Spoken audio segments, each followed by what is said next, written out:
Now, big bro, let me ask you a question. I know that shit hurt, didn't it?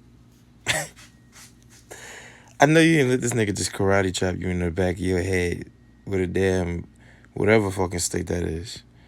Hit you in the head with a baton stick, my nigga. Nah.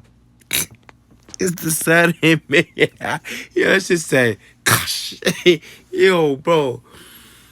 Oh my God. He cracked that. Yo, I know. Yo, I hope he got an x-ray after that. He definitely cracked your skull in half. Like an egg.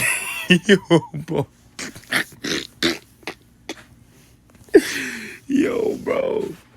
Nah, son. Another nigga was hearing echoes. Yo, bro.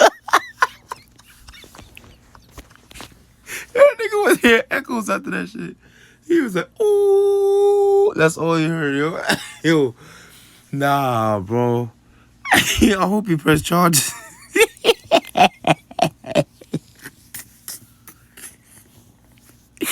He knocked your shit out, boy. He hit you with that. Hong Kong Fu chop.